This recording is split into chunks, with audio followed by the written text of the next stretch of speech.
Bom dia, meu irmão, bom dia, minha irmã. Graça e paz em nome do Senhor Jesus. Nós estamos aqui nos reunindo para a nossa aula da EBD, da Escola Bíblica Dominical, deste nosso livro que estamos aqui estudando, Discipulado, os primeiros passos da fé cristã. Você pode adquiri-lo, como sempre digo, ali na nasalivros.com.br, assim se você o desejar. Ele custa R$12. Hoje nós vamos falar aqui da lição número 5. O tema é este: o cristão, o cristão e a família. Um tema muito bacana para nós estarmos aqui abordando. Você que tem aí o seu livro, você vai poder acompanhar, ler depois da aula, você pode reler o texto, é rápido, e tem ali algumas perguntas, um questionário ao final desta lição. Vamos então, irmãos, estar aqui vendo algumas coisas. Eu vou passar primeiro um vídeo para você, um vídeo bem legal, que você vai estar ali tendo um conhecimento a respeito do Cristo Redentor, e vai ser muito legal. Então, estamos aqui, o cristão e a família, né? Assiste esse vídeo agora que eu vou passar para você e depois a gente vai bater um papinho a respeito desse vídeo. Vamos lá.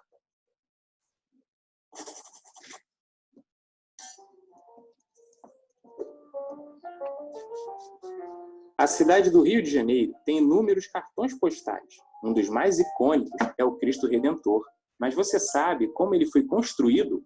Neste vídeo, iremos conhecer a história do Cristo Redentor. A ideia para a construção do Cristo surgiu em 1859, quando o padre Pedro Maria Bois, que era capelão na igreja do Colégio Imaculado Conceição, sugeriu que fosse erguido no topo do Morro do Corcovado um monumento religioso. O primeiro apoio oficial só veio acontecer após 1912, quando o cardeal Dom Joaquim Arcoverde começou a difundir a ideia. Em 1921, um ano antes da comemoração de 100 anos da independência do Brasil, foi aberto um concurso sob influência da Igreja Católica para projetar uma estátua do Cristo Redentor. Um abaixo-assinado com mais de 20.000 assinaturas solicitou ao então presidente Epitácio Pessoa que a estátua fosse construída. Inicialmente, a ideia da estátua era a representação de um Jesus Cristo com uma cruz na mão direita e um mundo na mão esquerda. Mas, a pedido do cardeal brasileiro Sebastião Leme, o desenho foi transformado para uma imagem com um simbolismo religioso mais forte e que pudesse ser percebido a qualquer distância. Os criadores do Cristo Redentor são o desenhista Heitor da Silva Costa, o pintor Carlos Oswald e o escultor Maximilian Paul Landowski. Ao contrário do que muitos pensam, o Cristo não foi construído com doações da França, e muito menos foi um presente do governo francês para o Brasil. Durante alguns anos foi feita uma campanha de arrecadação, e o monumento foi feito com esse dinheiro. Estudiosos acreditam que a confusão toda deve ter ocorrido porque, devido ao desafio técnico de construir uma estrutura como essa, Heitor da Silva Costa chamou um grande calculista da época, o francês Albert Cacot. Outro colaborador foi o também francês Paul Landowski, responsável pela maquete da obra e molde de gesso das mãos e da cabeça. A obra iniciou-se em 1926 e toda a montagem durou 5 anos, sendo finalizada em 1931. O Cristo Redentor tem 30 metros de altura, sem contar os 8 metros do pedestal. Pesa cerca de 1.145 toneladas e seus braços se esticam por 28 metros de largura. Sua inauguração ocorreu no dia 12 de outubro de 1931 e contou com a presença de diversos nomes importantes, como o então presidente Getúlio Vargas. No ano de 2007, o Cristo Redentor foi incluído entre as novas 7 maravilhas do mundo moderno. A decisão, após um concurso informal, foi baseada em votos populares, votação que ultrapassou a casa dos 100 milhões de votos. A imagem do Cristo Redentor recebe turistas do mundo todo, tendo se tornado o símbolo do Rio de Janeiro, que recebe a todos de braços abertos. E aí, curtiu essa curiosidade? Se gostou, deixe seu like, compartilhe, se inscreva e ative as notificações. Um grande abraço e até o próximo vídeo. E aí, que legal, né? Você Conhecia a história do Cristo Redentor?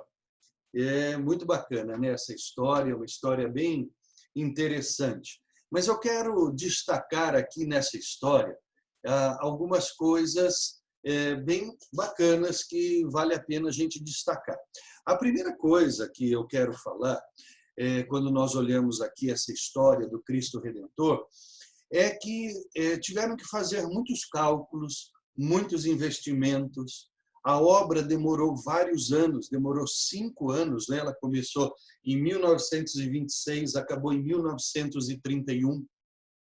E ali você viu que abaixo do Cristo foi primeiro feito uma base, um pedestal grande de 8 metros. Então, o que eu quero dizer para você é o seguinte: a primeira coisa importante a gente falar é que, deixa eu voltar aqui no PowerPoint. A primeira coisa que a gente tem a falar aqui, irmãos, é que a família ela é um grande projeto de Deus. E nós, irmãos, precisamos fazer muitos cálculos, muitos investimentos, investir tempo, dinheiro, emoções e criar uma base muito sólida para a família. Tá? Então, é isso que eu queria destacar do nosso filme. E vamos nos basear no Salmo 127, que é o que o nosso autor aqui se baseia, para a gente discutir mais algumas coisas dessa aula. Bom, muito bem. Bom, o Salmo 127 começa assim: se o Senhor não edificar a casa, em vão trabalham os que a edificam. Se o Senhor não guardar a cidade, em vão vigia a sentinela. Olha, veja bem aqui, ó. Se o Senhor não edificar a casa, em vão trabalham os que a edificam. Lembra lá do pedestal do Cristo Redentor, né? Se não tivesse aquele pedestal, o Cristo Redentor ele não ficaria em pé, aquela construção não ficaria em pé. Então vamos colocar como Cristo Redentor sendo a família, e nós precisamos entender que precisa, meu irmão, essa família precisa ser edificada. E essa edificação, essa sustentação é no Senhor. Então, se não edificar a casa, em vão trabalham os que a edificam. Inútil vos será levantar de madrugada, repousar tarde, comer o pão de dores, pois assim dá ele aos seus amados o sono. Ou seja, se não for Deus edificando a família, é inútil levantar de madrugada, trabalhar demais, dormir pouco, né? Se esforçar, se afadigar. Tem que ser uma sustentação no Senhor. E aí eis que os filhos serão uma herança do Senhor, e o fruto do ventre a sua recompensa, o seu galardão. Olha só como que a Bíblia ela faz uma comparação da família, como flechas na mão de um homem poderoso ou de um guerreiro. Assim são os filhos da sua mocidade. Né? Bem-aventurado, feliz, afortunado, o homem que enche deles a sua aljava. A aljava é aquela bolsa que se coloca nas costas, onde se depositam as flechas, em que o flecheiro ele só leva a mão aqui nas costas, ele puxa, tira uma flecha e joga no arco, né? Então, afortunado que tiver filhos, não serão confundidos, mas falarão com seus inimigos à porta. Olha, a gente está vendo aqui, irmãos, que a família é um grande plano de Deus, né? E mais do que isso, nós precisamos entender pela Bíblia. E a Bíblia, ela revela todas essas coisas para nós. Olha, a família foi criada por Deus. Quando olhamos lá em Gênesis 2:18, lá diz assim: Deus achou que não era bom que o homem vivesse sozinho e decidiu arranjar-lhe uma companheira que vivesse com ele. Então, nós sabemos que Deus criou Eva para Adão, né? Para que ali fosse formada uma família. A primeira instituição que foi criada sobre a terra foi criada por Deus, né? E é a família. Então, para que eu quero? A gente destaca sempre isso, que a família é um plano de Deus, e ela foi a primeira instituição, para que nós estejamos dando mais valor à família, certo? Por quê? Porque ela foi criada também para ser o pilar da humanidade. Gênesis 1, 28 diz que Deus abençoou Adão e Eva e disse-lhes: multipliquem-se, encham a terra e dominem a terra. Ou seja, Deus não disse para que homens dominassem a terra, mas que a família dominasse a terra, porque ele falou: multipliquem-se, ou seja, pai, mãe, filhos começam a se multiplicar, né? E ali começa então a ser pilares da humanidade. Irmãos, veja bem, olha, em tudo a família ela está envolvida. Quando nós olhamos para a igreja, os pilares da igreja são famílias. Tem muitas famílias dentro da igreja. Às vezes tem uma pessoa sozinha, mas com o tempo ela às vezes consegue começar a trazer a família para dentro da igreja. E olha, é até temerário quando uma pessoa vai para a igreja, ela fica sozinha.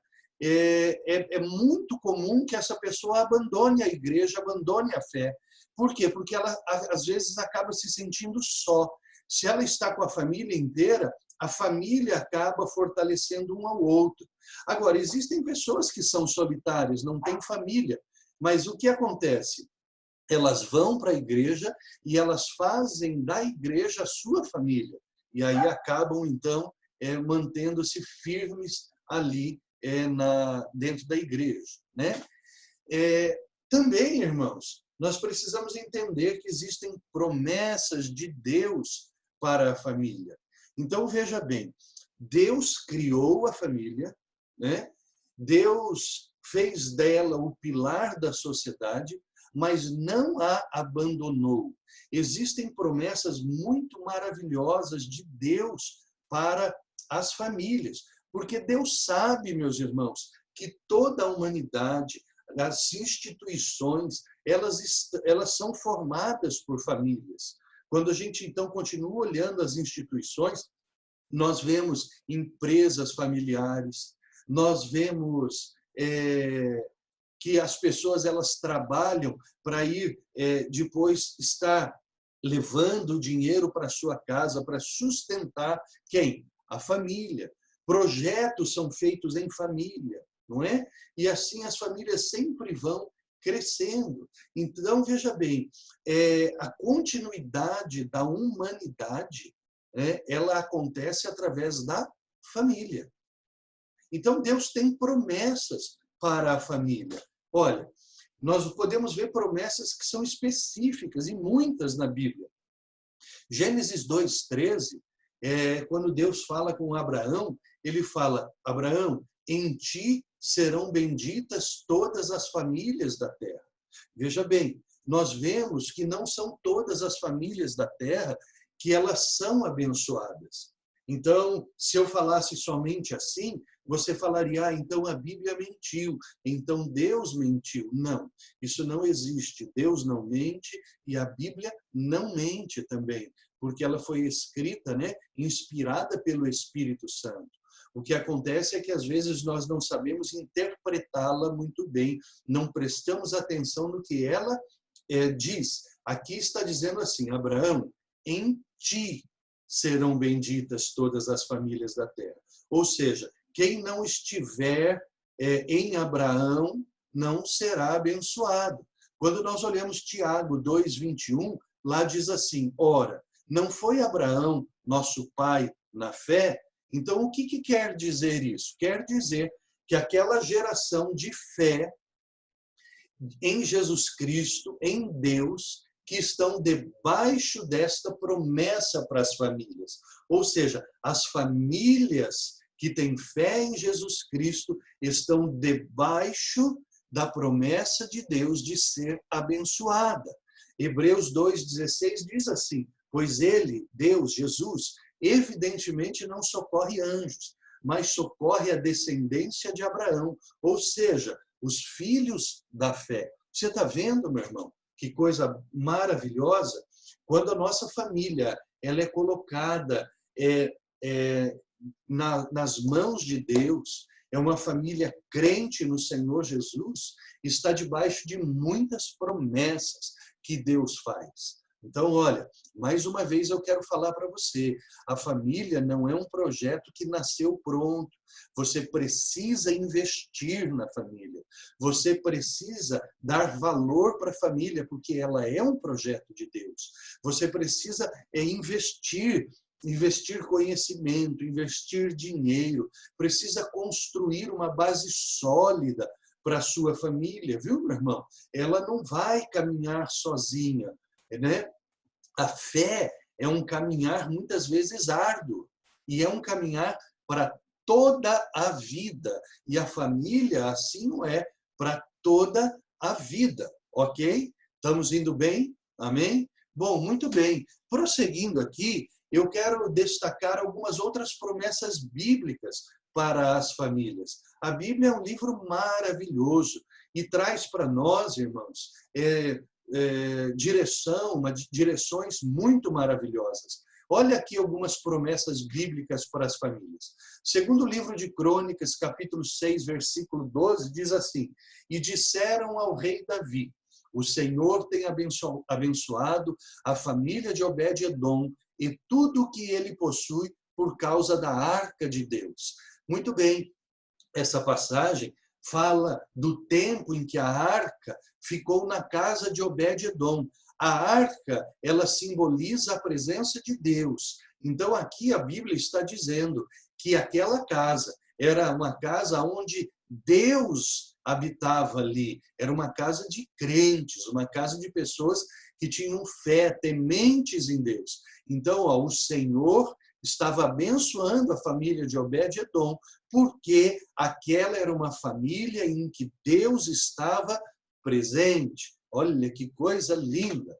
Jó 1:10, né, diz assim: acaso não puseste uma cerca em volta de Jó, dele, da família dele, de tudo que ele possui?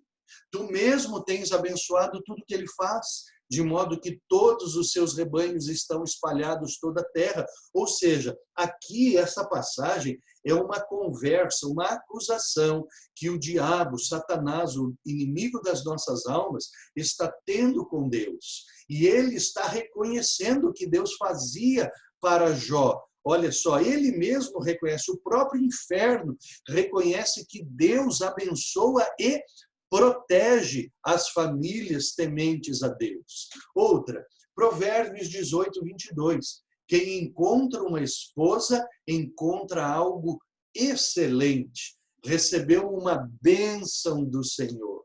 Olha só, ou seja, o casamento. Isso está apontando lá para o Éden, quando Deus criou Eva. Quem encontra uma esposa, encontra algo excelente. Por quê? Porque Deus somente faz coisas excelentes. Recebeu uma bênção do Senhor. Ou seja, o casamento, a família é uma bênção do Senhor. Provérbios 31:10-12. Uma esposa exemplar. Feliz quem a encontrar. É muito mais valiosa que os rubis. Seu marido tem plena confiança nela e nunca lhe falta coisa alguma. Ela só lhe faz o bem e nunca o mal todos os dias da sua vida. Ou seja, olha que coisa linda que Provérbios 31 nos diz. Diz que a esposa ela é mais valiosa que os rubis. Então, marido, trata bem a sua esposa. Ela é mais valiosa que os rubis. Feliz quem encontra, né, uma esposa exemplar. A confiança, nunca lhe falta nada, e o bem vai lhe acompanhar todos os dias da vida. Olha só que promessa bíblica maravilhosa para a família, não é? Que coisa linda. Não dá para ficar feliz? Puxa, se dá, né? Porque a gente vê aí, então, essa relação de Deus com a família. Mas toda família passa por dificuldades e conflitos. Existem muitos conflitos. Você que é casado, que tem família, ou até mesmo que não é casado, né? Mas tem uma família, sabe que às vezes é um ambiente em que alguns conflitos eles se instalam, algumas dificuldades acontecem de tempo em tempo. puxa vida, e aí? E agora? Ah, vem para a igreja, vem para a igreja, vem para Jesus, que seus conflitos acabaram, que seus problemas acabaram. Isso é mentira. Isto é mentira, porque existe muita família cristã que passa por dificuldades e conflitos, irmãos. Então, o X da questão não é não ter conflitos. Conflitos todos nós teremos. Até mesmo Jesus disse, no mundo teremos aflições, não é verdade? Nós não somos do mundo, como ele diz também lá em João 17, mas nós não somos, mas nós estamos no mundo. E por isso, meus irmãos, no mundo nós passaremos por aflições. Então, veja bem, uma igreja que promete que você nunca mais vai ter dificuldades e problemas e conflitos é mentirosa, é mentira. Isto não existe, não existe. Muitas pessoas vão para essas igrejas que prometem mentiras e quando a coisa acontece com você, sabe o que eles falam? Ah, você não tem fé. Olha só, isso é terrível, isso é tenebroso. Né? O próprio Jesus disse que teremos conflitos, mas a Bíblia está aí para nos auxiliar, porque o X da questão não é ter conflitos, é saber resolvê-los, é como resolvê-los. E a Bíblia, ela está aí para nos ensinar a resolver os nossos problemas, a resolver os nossos conflitos, como? Como cristãos, como homens e mulheres tementes a Deus, como família temente a Deus. Pai, mãe e filhos tementes a Deus, eles podem então resolver os seus conflitos como a Bíblia assim ensina. Vamos lá então para algumas instruções, algumas passagens bíblicas, algumas direções de como resolver problemas. Olha aí, alguns conselhos bíblicos. Provérbios 18, 13. Quem responde antes de ouvir, comete insensatez e passa vergonha. Olha só, esse é um exemplo, um conselho excelente. Ouça antes de responder. Não seja insensato, né? Deixa a outra parte falar, deixa o marido falar, deixa a esposa falar, deixa o filho falar, deixa o pai falar, deixa a mãe falar. E enquanto você está ouvindo, vai refletindo. E aí, o que acontece? Aí você criou uma base para ter uma conversa. Quando a pessoa responde antes de ouvir, instala-se a discussão. Com discussões não se consegue resolver nada, mas com conversa, sim. Conversa é ouvir e falar. Primeiro ouvir, depois falar. É assim que funciona, ok? Provérbios 15, 1. A resposta calma desvia a fúria, mas a palavra ríspida desperta a ira. Muito bem, nós estamos falando de conversa, certo? Mantenha calma. Uma resposta calma, ela não instiga a ira no outro. Porque, veja bem, se um fala alto, o outro vai querer responder mais alto e mais alto. Daqui a pouco, vira uma violência doméstica. Nós estamos vendo, meus irmãos, a escalada da violência doméstica nesses tempos em que nós estamos em casa. Né? Aumentou, eu vi na televisão hoje uma estatística de que aumentou 30% as chamadas à polícia de violências domésticas. Por quê? Porque as pessoas não sabem conversar, as pessoas discutem, não sabem, não mantêm a calma. Então, mantenha a calma, responda sempre para o outro com calma. Se você não vai conseguir fazer isso, conversem depois, não falem agora. Provérbios 12, 16. O insensato revela de imediato o seu aborrecimento, mas o homem prudente ignora o insulto. Ou seja, o que precisa acontecer é não insultar, respeito. Conselho bíblico, respeite um ao outro. Precisa haver respeito dentro do lar, dentro da casa. Marido respeitando esposa, esposa respeitando marido. Pais respeitando filhos. Papai, mamãe, respeite seus filhos.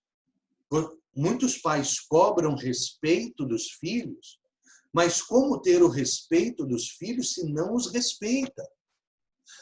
Eu quero aqui dar um conselho para você, papai e mamãe. Nós, como pais, nós temos a responsabilidade de ensinar os filhos. Eles também não vêm prontos. A educação dos filhos é uma responsabilidade e uma obrigação dos pais. Não cobre do seu filho aquilo que você nunca ensinou. E isso é uma falta de respeito, né? E não deixe para que o mundo ensine, porque o mundo vai ensinar de maneira errada. Educação também não é na escola. A escola vai ensinar, vai trabalhar o intelecto. Nós vamos trabalhar a sabedoria dentro de casa. Então, nós precisamos respeitar nossos filhos. Quando seu filho estiver chorando, menino, para com essa história. O menino não chora, homem chora. Homem chora mais do que mulher. Homem chora, homem é patife para dor. A mulher é muito mais forte para algumas coisas do que os homens. Deixa seu filho chorar. Respeite o choro do seu filho. Respeite o choro da sua filha. Sim, respeito. Respeito. Né? Então, entenda as tristezas dos seus filhos. Não ache que é bobagem. Se ele está sofrendo, para ele é importante. Para você pode ser uma bobagem, mas para ele não é. Cabe o pai e a mãe respeitar, ensinar e amar os seus filhos. Romanos 12:17. Não retribua a ninguém mal por mal. Te fizeram mal, oferece outra face, Jesus disse. Querem levar a capa? Dê a túnica também. Querem que andem 1 milha? Ande 2. Não pague mal por mal, mas retribua o mal por bem. Abençoe as pessoas por mais difícil que seja. Então, dentro de casa, quando houver um desatino de alguém, não se vingue. Essa história de que a vingança é um prato que se come frio, isso foi talhado no mundo, né? Aqui, dentro de um lar cristão, na Bíblia, não retribuímos mal por mal, abençoamos quem nos maldiz. Outro conselho maravilhoso. Provérbios 11:12. O homem que não tem juízo, o ser humano que não tem juízo, ridiculariza o seu próximo. Mas o que tem entendimento refreia a língua. Vai bem naquilo que eu falei para você. Está ouvindo minha cachorrinha lá? Então, vai bem o que eu falei para você. Né? Você não pode ridicularizar as pessoas. Tem que entendê-las. Né? Refreia a língua. Viu? Muito bem. Provérbios 15:18. O homem irritável, cara irritável, provoca dissensão. Mas quem é paciente acalma a discussão. Paciência, meu irmão, longanimidade.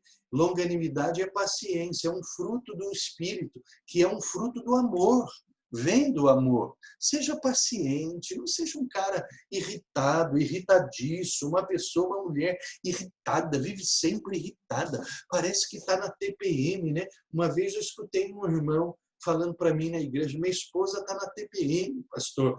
Ela foi treinada para matar. Né? Então, não é atenção pré-menstrual. Puxa vida, tem mulheres que já entraram na menopausa, mas parece que vivem na TPM.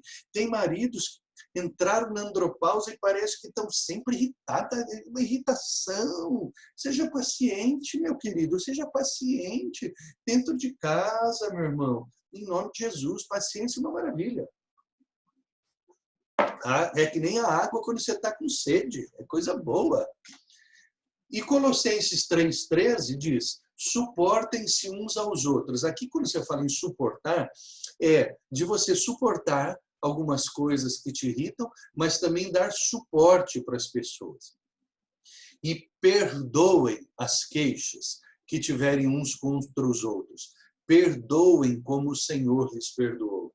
Meu irmão, uma coisa a ser entendida é que um lar cristão, para ser abençoado, ele precisa estar encharcado em perdão. Não em vingança, em perdão. Perdão, meu irmão, é uma decisão de superação, de superar o problema, de curar as feridas, de acabar com o problema, né? De pôr um ponto final naquela situação, certo? Então, meu irmão, aqui, meu irmão, minha irmã, tem vários conselhos muito interessantes para a família, né? Coisa muito boa. Bom, muito bem, nós chegamos ao fim dessa aula, então. Eu espero que você tenha gostado desses assuntos que nós falamos aqui, tá? Então, que você esteja dando mais valor à sua família. Dá uma lida aqui no seu livro, tá? Da página 40 até a página 45, e na 46 ali tem 3 questões, um questionário. Como as pessoas tendem a reagir diante das dificuldades da vida? A segunda pergunta, o que você pode fazer para ter uma vida vitoriosa? Olha que pergunta boa. Terceiro, como você pode valorizar os seus familiares? Uma pergunta reflexiva, né? Para você refletir, né? E como que eu posso fazer a minha parte, né? Valorizando. Bom, muito bem. Eu espero que você tenha gostado dessa aula, né? Eu espero que esteja sendo bom esse tempo que estamos passando juntos. E na semana que vem, na lição 6, olha só, evangelismo. Bacana demais, né? O que o evangelismo tem a ver com a família? Sai, Pernilongo. Vamos lá com a família, né? Nós estamos falando do discipulado, é discipulado. Muito bem. Chegamos aqui mais um fim da nossa aula. Eu espero que seja muito boa para você. Coloca isso em prática. Isso não é para ficar aqui, é para descer ao coração e para você colocar em prática, viu, meu irmão? Não podemos ser tolos, né? Que só ouvimos, mas temos que ser praticantes da palavra de Deus. Deus te abençoe. Até o domingo que vem, com mais uma aula da Escola Bíblica Dominical. A paz!